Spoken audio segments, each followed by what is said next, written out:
Fake information തന്നെ നിറച്ച് fake information ഉണ്ട്. നമ്മൾ സോഷ്യൽ മീഡിയയിൽ ഒരു കാര്യം ചുമ്മാ ആണെന്ന് വിശ്വസിക്കാനേ പാടില്ല. അത് വീഡിയോസ് ആണെങ്കിലും ഫോട്ടോസ് ആണെങ്കിലും ചുമ്മാ എഴുതിയതാണെങ്കിലും പാട്ടാണെങ്കിലും ഒന്നും നോക്കുക. ആൾക്കാരുടെ സൗണ്ട് വരെ ക്ലോൺ ചെയ്യാം, ആൾക്കാരെ തന്നെ ക്ലോൺ ചെയ്യാം. So you can trust it. ഞാൻ ആക്ച്വലി വേറെ വേറെ ഏജ് ലെവൽസിന് വേറെ അതായിട്ടാ കുട്ടികളുടെ അടുത്ത് സംസാരിക്കുമ്പോൾ ഞാൻ കുറച്ചുകൂടെ ഇത്രയേ ഉള്ളൂ.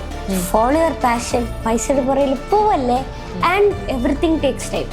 ഞാൻ 10 വർഷം കഴിഞ്ഞിട്ട് ഇവിടെ നിൽക്കുന്നത് കുറേ നാൾ കഷ്ടപ്പെട്ടു. അപ്പൊ കഷ്ടപ്പെടണം. ഇപ്പൊ യൂട്യൂബാണ് എന്താണ് ചെയ്യണമെങ്കിലും നമ്മുടെ പേഴ്സണൽ സ്റ്റഫ്സ് ഒക്കെ നമ്മൾ ഈ ഡിലീറ്റ് ചെയ്ത് കഴിഞ്ഞ് കഴിഞ്ഞാൽ അത് എങ്ങോട്ടാ പോകുന്നതെന്ന് ഞാൻ ചിന്തിക്കാറുണ്ട്. അത് എങ്ങോട്ടാ പോകുന്നത് ആക്ച്വലി? സത്യം പറഞ്ഞാൽ അത് നമ്മളൊരു കാര്യം ഫോണിൽ ഒരു പക്ഷെ എടുത്താൽ പിന്നെ ഒരിക്കലും ഡിലീറ്റ് ചെയ്യാൻ പറ്റില്ല. നമ്മുടെ ഹാർഡ് ഡ്രൈവിൽ തന്നെ തിരിക്കും. അപ്പം അതിന്റെ ഒരു കുഞ്ഞി ക്യാഷി ആയിട്ടോ എവിടെയെല്ലാം ഹൈഡ് ആയിട്ടിരിക്കും.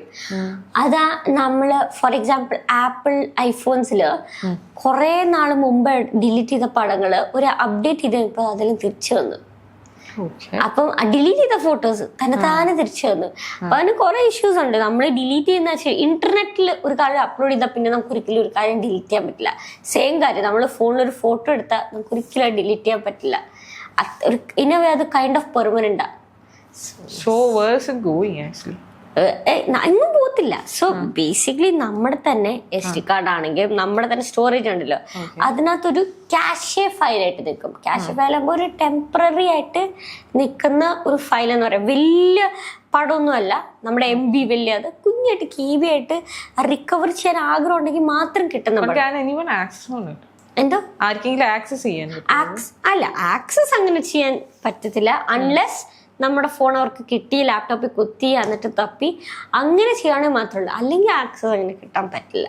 നമ്മുടെ ഈ സെക്യൂരിറ്റി സിസ്റ്റംസ് ഒക്കെ ഇപ്പം ആർക്ക് വേണമെങ്കിലും പൊട്ടിക്കാം എന്നുള്ള ഒരു അവസ്ഥയിലാണ്.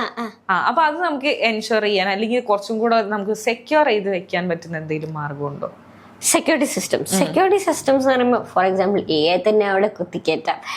AI വെച്ചിട്ട് കുറെ ലൈക്ക് ട്രാക്ക് ചെയ്യാം, അങ്ങനെ കുറെ കാര്യം ചെയ്യാൻ പറ്റും. പ്രിഡിക്റ്റ് ചെയ്യാം അടുത്ത സെക്യൂരിറ്റി, അങ്ങനെ കുറെ കാര്യം ചെയ്യാൻ പറ്റും. So security systems as such yes improve ചെയ്യാം. ബട്ട് ബേസിക്കലി ഞാൻ എൻ്റെ അക്കൗണ്ട്സ് എല്ലാം 2-factor authentication, എൻ്റെ പാസ്വേഡ് എന്ന് പറഞ്ഞാൽ വലിയൊരു പാസ്വേഡ് ആയിരിക്കും. വലിയ പാസ്വേഡ് എന്ന് പറഞ്ഞാൽ ലൈക്ക് അറ്റ്ലീസ്റ്റ് ഒരു 25 ക്യാരക്ടേഴ്സ് എല്ലാം കാണും. കുറെ കുത്തി കീബോർഡ് ഞാൻ ചുമ്മാ പിന്നെ ഞാനത് കുറെ സ്ഥലത്ത് സേവ് ചെയ്ത് വെക്കും. അതുകൊണ്ട് പക്ഷെ ഞാൻ try to be as safe as possible. ഇതിന് എൻ്റെ അക്കൗണ്ട് ആരെല്ലാം ഹാക്ക് ചെയ്ത അയ്യോ, എൻ്റെ യൂട്യൂബ് പ്രാവശ്യം ഹാക്ക് ആയിട്ടുണ്ട്. അതിന്റെ ഒരു പേടിയിൽ അയ്യോ ഇതിന്റെ ഹാക്ക് ആപ്പിന്റെ പണിയാണല്ലോ. എൻ്റെ ഇൻസ്റ്റാഗ്രാമും ഒരു പ്രാവശ്യം ഹാക്ക് ആയിട്ടുണ്ട്. ഇതൊക്കെ എങ്ങനെ തിരിച്ചെടുത്തേ? എങ്ങനെയൊക്കെയോ തിരിച്ചെടുത്തു. യൂട്യൂബില് ഞാൻ എങ്ങനെയൊക്കെയോ അവരുടെ ലൈവ് ചാറ്റ് എടുത്ത് സംസാരിച്ച്. പക്ഷെ ഇതെന്ന് പറയുമ്പം ഇൻസ്റ്റാഗ്രാം എന്ന് പറയുമ്പോൾ ഞാൻ എങ്ങനെയൊക്കെയോ പാസ്വേഡ് റീസെറ്റ് ചെയ്തിട്ട് എങ്ങനെയൊക്കെയോ തിരിച്ച് കിട്ടി.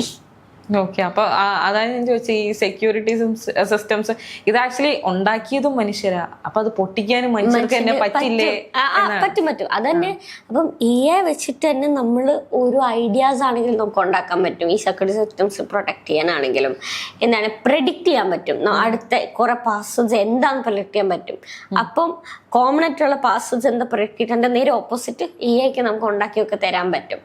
അങ്ങനെ കുറെ അതുണ്ട്. ഈ എൻ്റെ വേറൊരു ഡൗട്ടാണ് ആക്ച്വലി, നമ്മൾ ഈ ഫോട്ടോസ് ഒക്കെ മോർഫ് ചെയ്യുക എന്നൊക്കെ പറയല്ലോ, അതിനെ നമുക്ക് എന്താ പറയാ തടയാനോ അല്ലെങ്കിൽ അതിനെ ആ ഒരു സാധ്യത ഇല്ലാതാക്കാൻ പറ്റുമോ? ചെയ്യാൻ പറ്റുമോ? ഇപ്പം ഇനോവേനോ, ബിക്കോസ് ഫോട്ടോസ് ആണെങ്കിലും വീഡിയോസ് ആണെങ്കിലും മ്യൂസിക് ആണെങ്കിലും എല്ലാം നമുക്ക് AI വെച്ച് മാനിപ്പുലേറ്റ് ചെയ്യാം. And that is a bad side of AI. And അത് ഇസ് എ സ്കേറി ട്രൂത്ത്. ഇപ്പൊ ഏറ്റവും latest, I am not interrupting you, but still ഇപ്പൊ ഏറ്റവും ലേറ്റസ്റ്റ് ആയിട്ട് ഒരു നമ്മൾ കല്യാണം കഴിക്കുമ്പോൾ ബിക്കിനി ഇട്ടിട്ട് കല്യാണം കഴിക്കുക എന്ന് പറഞ്ഞിട്ട് ഒരു AI ജനറേറ്റ് ചെയ്തിട്ടുള്ള ഒരു വീഡിയോ പുറത്തു വന്നു. ബ്രൈഡ് ഒരു ബിക്കിനി ധരിച്ചിട്ട് അവര് കല്യാണം കഴിക്കുന്നതിന്റെ ഒരു വിഷ്വല്. ആദ്യ ആളുകൾ തോട്ട് ലൈക്ക് അല്ല ഇത് original, it's A real thing. നമ്മള് സോഷ്യൽ മീഡിയയിൽ ഒരു കാര്യം കാണുമ്പോൾ അല്ലെ എവിടെ ആരെന്തെങ്കിലും പറഞ്ഞാലും അത് വിശ്വസിക്കാൻ പറ്റില്ല. ലൈക്ക് ഒരു വർഷം ചുമ്മാ അത് നമ്മൾ എപ്പോഴും ഒരു ഫാക്ട് ചെക്ക് ചെയ്യണം. ഗൂഗിളിൽ പോയിട്ട് കുറെ ഫാക്ട് ചെക്കിംഗ് വെബ്സൈറ്റ്സ് ഉണ്ട്. ചുമ്മാ ബ്ലൈൻഡ്ലി ഒരു കാര്യം പറഞ്ഞാൽ പിന്നെ നമ്മൾ തീർന്നു. ലൈക്ക് എന്താ പറഞ്ഞാൽ ഫേക്ക് ഇൻഫർമേഷൻ തന്നെ നിറച്ച് ഫേക്ക് ഇൻഫർമേഷൻ ഉണ്ട്. നമ്മൾ സോഷ്യൽ മീഡിയയിൽ ഒരു കാര്യം ചുമ്മാ ആണെന്ന് വിശ്വസിക്കാനേ പാടില്ല. യെസ്, അത് വീഡിയോസ് ആണെങ്കിലും ഫോട്ടോസ് ആണെങ്കിലും ചുമ്മാ എഴുതിയതാണെങ്കിലും പാട്ടാണെങ്കിലും ഒന്നും നോക്കുക. ആൾക്കാരുടെ സൗണ്ട് വരെ ക്ലോൺ ചെയ്യാം, ആൾക്കാരെ തന്നെ ക്ലോൺ ചെയ്യാം. So you can trust anyone. നമുക്ക് അതിനെ റെസ്ട്രിക്ട് ചെയ്യാനോ അല്ലെങ്കിൽ അങ്ങനെ ഒരു വഴി? ഇപ്പം കുറെ വഴിയുണ്ട്. ഇപ്പം എന്നെ ബാക്ക് ഈ വാട്ടർ മാർക്ക് ഇല്ലേ, പക്ഷെ മെറ്റ ഡീറ്റെയിൽ എന്റെ ഡേറ്റ് എന്നാ ഷൂട്ടൊക്കെ ചെയ്യുന്ന എന്റെ മെറ്റ ഡീറ്റ ഉണ്ടല്ലോ, അതിനകത്ത് തന്നെ AI ജനറേറ്റഡ് ആന്നിട്ടിട്ട് അത് മാറ്റാൻ പറ്റാത്ത പോലെയൊക്കെ ആക്കിയിട്ട് അങ്ങനെ ഇപ്പൊ ഓരോ വഴികളുണ്ട്. പക്ഷെ അത് ഇപ്പോഴും നമ്മൾ ഇപ്പോഴും ഇപ്പല്ലേ വന്നിട്ടുള്ളൂ. മീൻസ് ലൈക്ക് ഒരു ലേറ്റസ്റ്റ് ആയിട്ട് എല്ലാവരും അഡോപ്റ്റ് ചെയ്യാൻ തുടങ്ങിയത്. അതിന്റെ കാരണം അത് ഇതൊക്കെ പതുക്കെ വരുന്നേ ഉള്ളൂ, അതൊന്നും നമുക്ക് പറയാൻ പറ്റില്ല. ഓക്കെ. അപ്പൊ ഈ കുഞ്ഞു കുട്ടികളൊക്കെ ഈ ഡൗട്ട്സ് ചോദിക്കുക എന്നൊക്കെ പറഞ്ഞല്ലോ, അപ്പൊ നമുക്ക് അവരെ എങ്ങനെയൊക്കെ ഡീൽ ചെയ്യാൻ പറ്റുക? കാര്യം നമ്മളിപ്പോ അവരെന്തെങ്കിലും ഒരു കുഞ്ഞു ഡൗട്ട്സ് ഒക്കെ ചോദിച്ചു വരുമ്പോൾ നമ്മൾ അതിന് ആധികാരികമായി സംസാരിക്കുമ്പോൾ അവർക്കൊന്നും മനസ്സിലാകത്തില്ല. അതുകൊണ്ട് ഞാൻ ആക്ച്വലി വേറെ വേറെ ഏജ് ലെവൽസിന് വേറെ വേറെ അതായിട്ടാ കുട്ടികളുടെ അടുത്ത് സംസാരിക്കുമ്പോൾ ഞാൻ കുറച്ചുകൂടെ റിലേറ്റബിൾ ആകാൻ നോക്കും. ചോക്ലേറ്റ് അങ്ങനെ കുറച്ച് എക്സാമ്പിൾസ് പറഞ്ഞിട്ട് ഞാൻ ഏത് ഏജ് ഗ്രൂപ്പിന്റെ അടുത്ത് സംസാരിച്ചാലും അവരുടെ ഒരു ഐഡിയാസ്, അവരുടെ ഒരു അതാകാൻ നോക്കിയിട്ട് ഒരു കാര്യം എക്സ്പ്ലെയിൻ ചെയ്യും. അപ്പൊ കുറച്ചുകൂടെ അവർക്ക് റിലേറ്റബിൾ ആവും, കുറച്ചുകൂടെ ഓപ്പൺ ആവും. അവര് ഇവൻ ഞങ്ങളുടെ പോലെ ആണല്ലോ, ആ ഒരു അതാവും. അതാണ്. അങ്ങനെയാണോ ഈ എന്താ പറയാ ഏജ് ബൗണ്ടറീസിനെ? അതൊക്കെ അങ്ങനെ പറയാം. ഓക്കെ. ഇപ്പൊ എന്തായാലും രാഹുൽ ഇങ്ങനത്തെ ഒരു എന്താ പറയാ ഫീൽഡിലേക്ക് വന്നു, അല്ലെങ്കിൽ ഇങ്ങനെ ഒരു എന്താ പറയാ കുറച്ചും കൂടെ ഡിഫറെന്റ്ലി തിങ്ക് ചെയ്യുന്നു, കാര്യങ്ങൾ ആ രീതിയിൽ നോക്കി കാണുന്നു. അപ്പൊ ഇതുപോലത്തെ ഞാൻ നേരത്തെ പറഞ്ഞ പോലെ ഇതുപോലെ ആഗ്രഹിക്കുന്ന വേറെ ആളുകൾ ഉണ്ടാവും, കുട്ടികൾ ഉണ്ടാവും രാഹുലിനെ പോലെ തന്നെ. അപ്പൊ അവരുടെ അടുത്തൊക്കെ രാഹുലിന് എന്താ പറയാനുള്ളത്?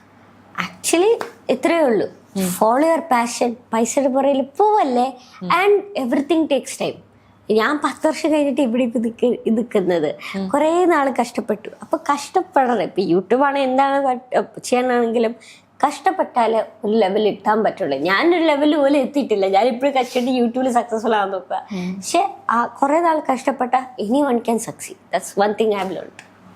അതാണ് നമ്മുടെ ലൈഫിലൂടെ ഈ ഒരു ലൈഫിലൂടെ നമ്മള് പറയുന്നത്. വേറൊരു കാര്യം എന്ന് പറഞ്ഞാൽ best things in life are unexpected. അതൊരു അങ്ങനെ ഒരു കാര്യം ഞാൻ ഇപ്പം ആ മറ്റേ വീഡിയോ വൈറലായതാണെങ്കിലും എൻ്റെ വീഡിയോ അതൊക്കെ പ്ലാൻ ചെയ്യാത്ത, ഈയുടെ ഒരു വീഡിയോ വൈറലായത്, എല്ലാം പ്ലാൻ ചെയ്യാത്ത വീഡിയോസ് എപ്പോഴും best things are unexpected. So that is also another thing. Okay. അപ്പം ഫ്യൂച്ചർ പ്ലാൻസ് ഒക്കെ നമ്മൾ നേരത്തെ പറഞ്ഞു. അപ്പൊ എന്തായാലും രാഹുലിന്റെ ഡ്രീംസ് ഒക്കെ അച്ചീവ് ചെയ്യാൻ പറ്റട്ടെ. ഇത്രയും കുഞ്ഞു പ്രായത്തിൽ സ്റ്റാർട്ട് ചെയ്തുകൊണ്ട് എല്ലാ കാര്യങ്ങളും രാഹുലിനെ കുറച്ചും കൂടെ ഏർലി ആയിട്ട് അച്ചീവ് ചെയ്യാൻ പറ്റുമെന്ന് ഞാൻ വിചാരിക്കുന്നു. എന്തായാലും എല്ലാ ആശംസകളും. Thank you.